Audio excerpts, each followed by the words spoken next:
Hello students, how are you. आज मैं एक टॉपिक लेकर आपके समक्ष वीडियो शेयर करने जा रही हूँ। टॉपिक है स्व नियंत्रण।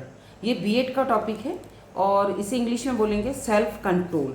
हम अपने आप अपने को नियंत्रण खुद पर कैसे कर सकते हैं। तो उसके पहले मैं उसका कंसेप्ट क्लियर करना चाहूँगी कि स्व नियंत्रण क्या है। यह वह क्षमता है जो हमारे विचारों, प्रतिक्रियाओं, हमारी भावनाओं और हमारे आवेगों को नियंत्रण करता है। तो ये होता है स्वनियंत्रण। तो स्वनियंत्रण कितने प्रकार का होता है, इसके प्रकार हम जानेंगे कि कौन कौन से तरह से हम स्वनियंत्रण कर सकते हैं हमारे ऊपर। तो पहला है आवेग पर नियंत्रण। आवेग शब्द से आप समझ रहे होंगे, जब एक हमें उत्तेजना आती है, आवेग आता है, या हम एकदम से एक्साइटेड होते हैं या गुस्सा आता है, इस टाइप का जब आवेग हमारे ऊपर आता है ना, तब हम क्या करते हैं, हमारे इमोशन, हमारे कंट्रोल पर हम नियंत्रण करते हैं कि हमारे इमोशंस हैं, जो संवेग हैं हमारे, हम उन पर नियंत्रण करते हैं, हमारे आवेगों पर। जैसे हमें गुस्सा आ रहा है या किसी पे क्रोध आ रहा है जोर से, तब हम क्या करते हैं, उस पर कंट्रोल करते हैं। तो एक प्रकार का ये आवेग नियंत्रण कहलाता है। दूसरा है विलंबित असंतोष।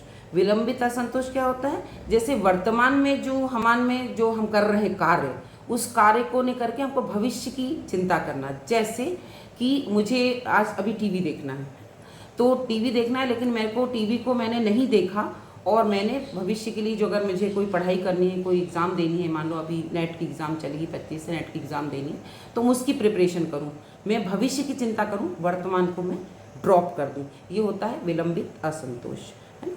फिर है आत्मनियमन। आत्मनियमन क्या होता है, हमारी भावनाओं पर नियंत्रण। हमारी जो भावनाएं होती हैं, भावनाएं कोई भी हो सकती हैं, सुख की, दुख की, किसी प्रकार की भावनाएं भी हो सकती हैं। हमारे विचार भी हो सकते हैं, हमारे व्यवहार भी होते हैं, हमारे नैतिक मानक भी होते हैं।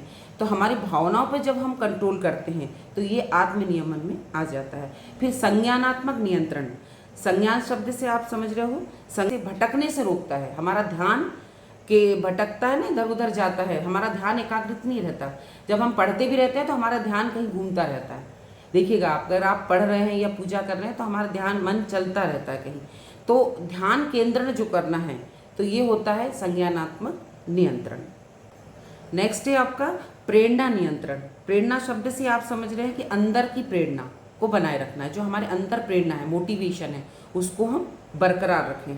तो उसको बरकरार रखने का मतलब होता है कि जो राइट वर्क है, जो सही काम है, उनको करना। जो हमें लग रहा है कि ये बेस्ट वर्क है, तो बेस्ट वर्क करना, जो बेस्ट नहीं है उसको हम पर कंट्रोल करना। फिर है नैतिक स्वनियंत्रण। नैतिक स्वनियंत्रण, मॉरल से आप समझ रहे हैं कि मॉरल में हम अच्छे और बुरे की पहचान करते हैं। तब हम जो गलत काम है, गलत कार्यों पर रोक लगाना है, मतलब गलत कार्य नहीं करना, जो राइट वर्क है उनको करना।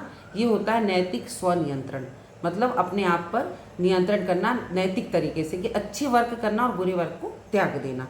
फिर है योग और ध्यान।